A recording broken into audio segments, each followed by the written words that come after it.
The meeting that changed everything, the pounding on my cabin door at 8 a.m., sounded like someone conducting a prison break inspection. "Open the damn door!" screamed Karen Whitmore, HOA president of Pinewood Estates, her voice cutting through the morning silence with the authority of someone who'd never been told no. I glanced at my laptop screen where Patricia Hayes, the state attorney general, waited patiently for me to address the disturbance that was about to become the biggest mistake of Karen's life. My name is Mason Reed, and what started as the most important professional call of my career was about to become the most satisfying hour of my life. The cabin where I sat belonged to my grandfather for 60 years, before he left it to me, positioned on land that predated Karen's HOA by decades. But legal boundaries had never stopped Karen before, and they sure as hell weren't going to stop her today. Through my window, I watched her circle the property like a predator, taking photos with her phone and muttering about violations that existed only in her imagination. She had no idea that the woman listening to every word she screamed had the authority to investigate every HOA in the entire state. As Karen prepared for what she thought would be another easy victory over a helpless homeowner, I had no idea this morning would become the beginning of the end for her reign of terror. The foundation of a nightmare. 3 years ago, I inherited this beautiful log cabin from my grandfather, along with the 60 acres of pristine woodland that had been in our family since 1962. The property sits completely outside the boundaries of Karen Whitmore's Pinewood Estates HOA, a fact that's clearly documented in county records and has never been in dispute. At least, it wasn't until Karen decided that legal boundaries were merely suggestions. I'm a 34-year-old freelance software engineer who works from home, using the cabin as both residence and office. The setup is modest but efficient.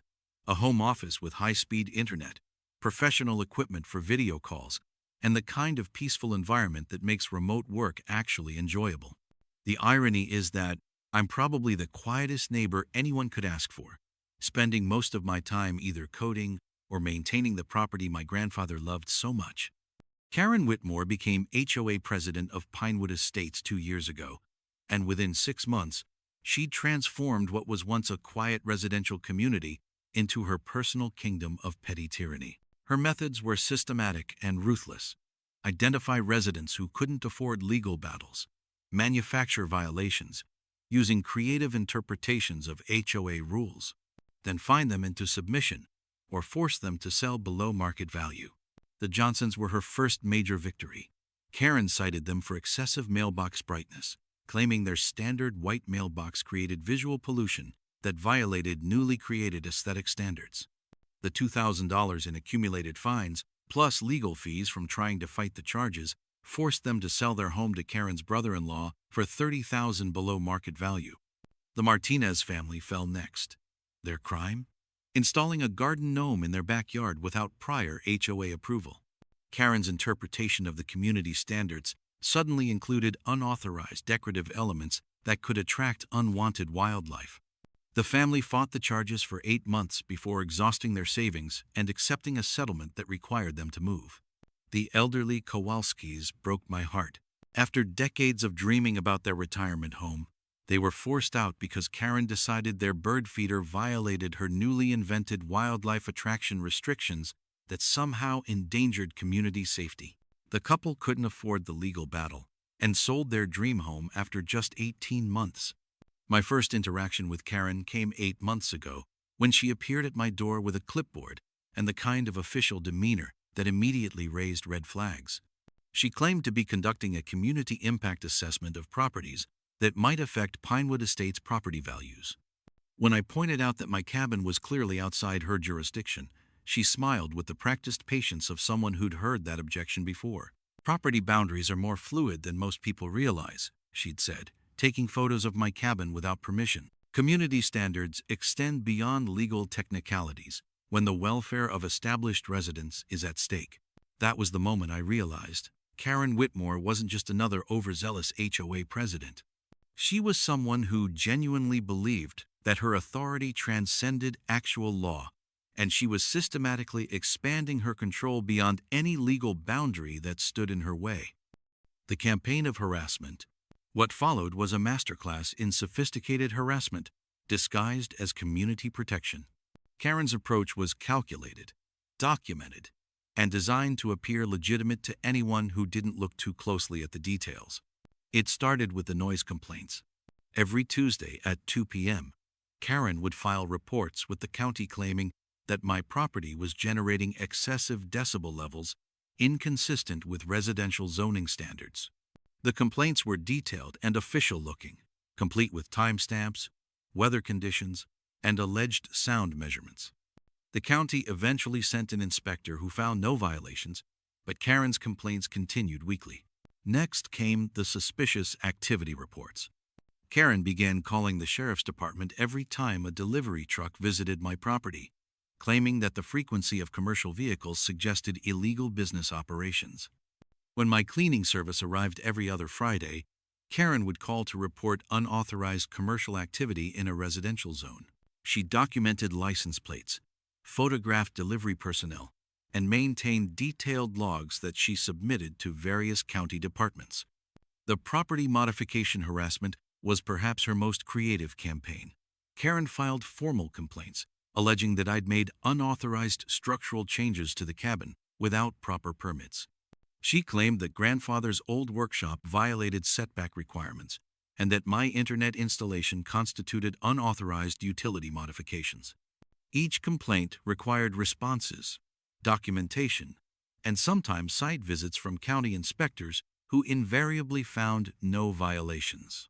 But Karen's most disturbing escalation was the surveillance campaign she conducted with the enthusiasm of someone who'd watched too many spy movies. She installed what appeared to be a trail camera on a tree just inside my property line, positioned to monitor my front door and driveway. When I discovered the device and contacted the sheriff's department, Karen claimed it was positioned on HOA property and was necessary for community security monitoring. The investigation revealed that the camera was indeed on my land, but Karen argued that property lines in rural areas were inherently ambiguous and that her community protection duties superseded minor boundary disputes. She was ordered to remove the camera but filed an appeal claiming that homeowner privacy rights needed to be balanced against community safety needs. Throughout this campaign, Karen maintained a perfect facade of reasonable concern and community responsibility. Her complaints were always filed through proper channels. Her documentation was professional and detailed, and her stated motivations were always community protection rather than personal harassment. To anyone not experiencing it directly, her actions would appear to be those of a diligent community leader, protecting her residents from potential problems. But the psychological impact was exactly what she intended. The constant complaints, investigations, and official contacts created an atmosphere of perpetual scrutiny that made normal life feel impossible. Every delivery, every visitor, every normal activity became a potential source of new complaints and official interventions. The breaking point came last month when Karen escalated to direct legal threats. She sent a formal letter, drafted by what appeared to be a legitimate law firm, claiming that my property was operating in violation of county zoning laws and demanding that I cease all business activities immediately or face legal action. The letter threatened daily fines of $500 until compliance was achieved and warned that continued violations could result in property seizure. When I researched the law firm, I discovered it was a legitimate practice, but they had no record of representing Karen or sending any letters on her behalf. Someone had forged legal documents using a real firm's letterhead, which was a serious crime that finally gave me grounds for a criminal complaint rather than just civil harassment charges. That's when I decided to fight back. Preparing for war? My grandfather had always told me that the best defense against bullies was preparation, and Karen Whitmore was about to discover exactly how well prepared I could be. My first call was to David Harrison, the attorney who'd handled grandfather's estate and maintained detailed records of our property boundaries and legal status. "Mason," David said when I explained the situation, "what Karen is doing goes far beyond typical HOA overreach. We're looking at harassment, fraud, and possibly criminal impersonation of legal authority. But more importantly, I've been reviewing your property records, and there may be information that significantly strengthens your position." David's investigation revealed that my property boundaries were even more extensive than we'd originally calculated. Recent surveys indicated that the land my grandfather had purchased in 1962 included sections that were now part of Pinewood Estates. Due to a surveying error that wasn't discovered until after the development was built, approximately 40% of Karen's HOA territory was actually on land that belonged to me. This changes everything, David explained. Karen hasn't just been harassing you illegally. She's been operating an HOA on property she has no authority over. Every fine she's collected, every rule she's enforced, every decision she's made regarding that section of the development has been done without legal standing. But David's most shocking discovery was yet to come. His review of public records revealed that Karen had been made aware of the boundary discrepancies 18 months ago when the county surveyor's office sent notification letters to all affected parties.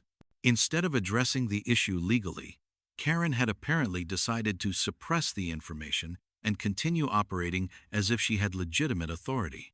Mason, we're not just talking about harassment anymore. This is fraud on a potentially massive scale. If Karen has been collecting HOA fees from residents living on your property while knowing she had no legal authority to do so, we're looking at potential felony charges. Armed with this information, I began documenting everything. I installed a comprehensive security camera system around the property, purchased professional recording equipment for any future encounters, and began maintaining detailed logs of every incident. I also researched Patricia Hayes, the state attorney general, discovering that she'd made HOA abuse a priority issue and had recently launched a statewide investigation into corruption in community management organizations. The morning of the confrontation, I was scheduled for a video call with Patricia's office regarding a consulting contract for their new community protection initiative.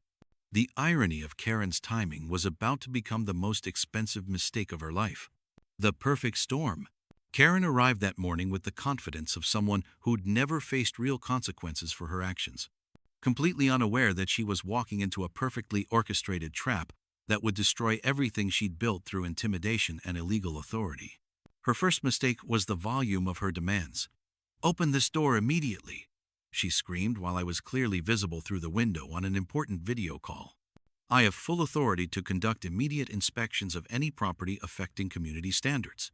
Patricia Hayes, whose voice was coming through my laptop speakers with crystal clear audio quality, immediately recognized the legal implications of what she was witnessing. "Mason," she said calmly, "I need you to keep this call active and document everything that's happening. What you're describing may constitute several federal violations." Karen's second mistake was her method of entry. After circling the cabin and testing various access points, she discovered that the bathroom window had a latch that didn't quite close properly, something grandfather had always meant to fix but never got around to. I watched in complete disbelief as this 52-year-old woman in a business suit climbed through my bathroom window like some kind of deranged cat burglar.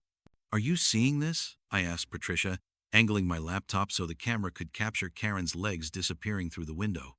The next 30 seconds felt like they lasted an hour as I listened to Karen moving through my cabin, her heels clicking on the hardwood floors as she made her way toward my office. When my office door burst open, Karen stood there with the triumphant expression of someone who'd just solved the crime of the century. "Got you," she declared, pointing at my laptop setup like she'd discovered a meth lab instead of a simple home office. "You're running an illegal business operation in a residential zone, and I have every right to shut this down immediately." That's when Patricia decided to make her presence known, and the temperature in the room seemed to drop 10 degrees. "Excuse me," came Patricia's voice through my laptop speakers, crisp and unmistakably authoritative. "This is Attorney General Patricia Hayes. Could you please identify yourself and explain your legal basis for entering this property?" The silence that followed was so complete I could hear my heartbeat. Karen's mouth opened and closed like a fish gasping for air, but no sound came out. For the first time since I'd known her, Karen Whitmore was completely speechless. But Karen's recovery time was faster than I'd expected. After about 5 seconds of stunned silence, she let out a laugh that sounded more like a bark.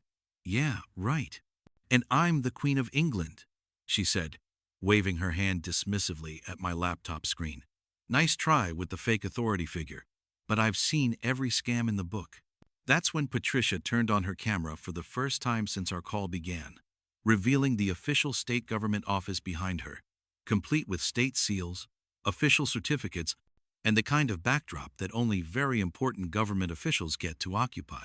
"Miss Whitmore," Patricia said, her voice shifting into something that could freeze hell itself, "you are currently being recorded for official state investigative purposes. I strongly suggest you reconsider your next actions." Karen stared at the screen for a long moment, and I watched her brain trying to process what she was seeing.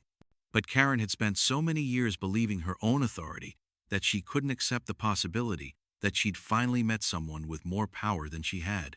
"This is still fake," she declared, but her voice had lost some of its earlier confidence. "Deep fakes are everywhere now. You can make anyone look like anything on a computer screen." She started moving toward my laptop with obvious intent to shut down what she believed was an elaborate deception. That's when I realized Karen was about to make the biggest mistake of her entire life. She was reaching for my laptop, completely unaware that Patricia had just switched the call to official state recording mode, and everything Karen did from this point forward would have permanent legal consequences. Justice served cold.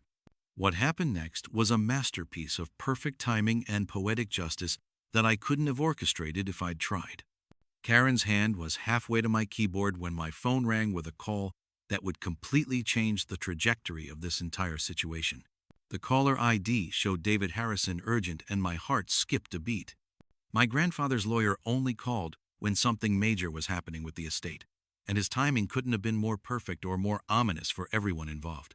"Excuse me, Deputy Chen, Miss Hayes," I said, putting the call on speaker so everyone could hear. "This might be relevant to the situation." "Mason." David's voice crackled through the phone speaker with the gravity of someone who'd been practicing law for 40 years. "I'm calling with urgent news about your grandfather's estate. I've been going through some additional documents that were recently discovered in your grandfather's safety deposit box. Documents that significantly changed the legal status of your property." The anticipation in the room was palpable, as everyone waited for information that could reshape everything we thought we knew about this conflict. "Mason, according to these newly discovered surveys, your property includes approximately 40% of what is currently known as Pinewood Estates HOA territory. The land that Miss Whitmore has been managing as HOA property for the past 5 years legally belongs to you and has belonged to your family for over 60 years. The silence that followed this revelation was so complete I could hear my heartbeat echoing in my ears. Karen's face went through a series of expressions that would have been comical if the situation weren't so serious, cycling from confusion to disbelief to the kind of dawning horror that comes with understanding you've been completely outmaneuvered. "That's impossible," she whispered. But the fight had gone out of her voice entirely. "I've invested my family's entire savings into HOA improvements and property management. We've spent everything we had on maintaining community standards." Patricia's voice cut through Karen's denial with surgical precision. "Miss Whitmore, are you admitting to conducting surveillance of a private citizen without legal authority or consent? And more importantly, are you admitting that you knowingly continued to operate an HOA on property you knew you had no legal authority over?" "There's one more thing you need to know," David continued, his voice taking on the tone of someone about to reveal the final piece of a very ugly puzzle. "The financial records I've reviewed suggest that Miss Whitmore has been using HOA funds collected from residents on your property to cover personal debts and family expenses. We're looking at potential embezzlement charges in addition to fraud and unauthorized property management." That's when the distant wail of police sirens could be heard approaching my cabin, and Karen's face told me she finally understood that her reign of terror was over. Deputy Marcus Chen arrived with the professional courtesy that Karen had completely ignored, and when she rushed to answer the door with obvious relief, she was already launching into her rehearsed victim narrative. "Officer, thank God you're here. I'm Karen Whitmore, president of the Pinewood Estates HOA, and I've apprehended this man conducting illegal business operations." Marcus looked around my cabin with the careful attention of someone who understood property law, taking in the clear boundaries and obvious separation from any HOA-controlled area. "Ma'am," Marcus said in his calm, professional voice, "we received a call about a breaking and entering incident, not about business violations. Mrs. Rodriguez next door reported seeing someone climbing through a window into this property about 20 minutes ago. The color drained from Karen's face as she realized her rescue was actually her worst nightmare coming true. Patricia's voice came through my laptop speakers with devastating authority. Deputy Chen, this is Attorney General Patricia Hayes. I've been monitoring this situation through an official state call with Mr. Reed, and I can confirm that Miss Whitmore has committed several serious violations that require immediate attention. Marcus straightened up immediately, recognizing both the title and the voice from state law enforcement briefings. What followed was a systematic dismantling of every lie Karen had built her authority on, culminating in Marcus reading her rights as Patricia documented evidence for what would become a major case study in HOA corruption. The sweet taste of justice.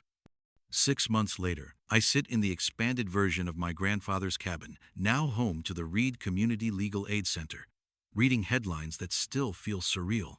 State Attorney General dismantles largest HOA corruption network in state history.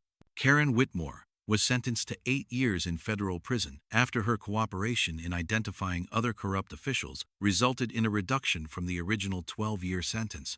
12 other officials were arrested in the expanding investigation that Patricia's team dubbed Operation Clean Sweep, with total embezzled funds exceeding $8.7 million across 6 different communities. The families Karen had terrorized got their lives back.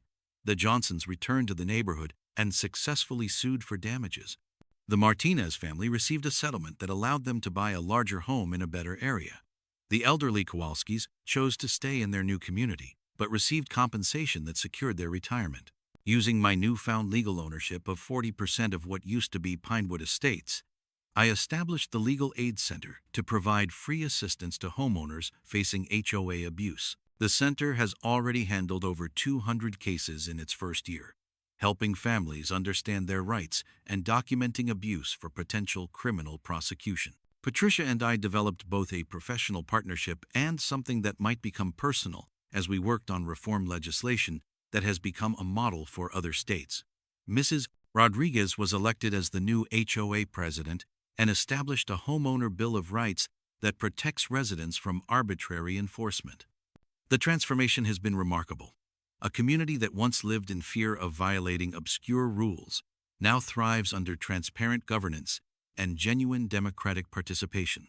Property values have actually increased since Karen's removal, proving that her authoritarian methods were damaging the very community she claimed to protect. The most unexpected development was receiving a letter from Karen herself last week, written from federal prison. She asked me to visit her, claiming she wanted to apologize and explain her actions. I haven't decided whether to accept her invitation, but the letter reminded me that even the worst bullies are human beings who make terrible choices for complex reasons. Standing in my grandfather's cabin, now a symbol of community justice, I look at his photograph on the wall and smile. You taught me that sometimes you have to stand up and fight, Grandpa. Now I understand what you meant. The cabin has become more than a family legacy. It's a beacon for anyone facing institutional bullying that thrives in darkness but crumbles when exposed to light. Karen's attempt to destroy my peace instead created something beautiful, a place where justice isn't just an abstract concept, but a daily practice of protecting the vulnerable from those who abuse their power. Sometimes the best revenge isn't getting even. Sometimes it's building something so much better than what the bullies tried to tear down that their destruction becomes the foundation for justice itself.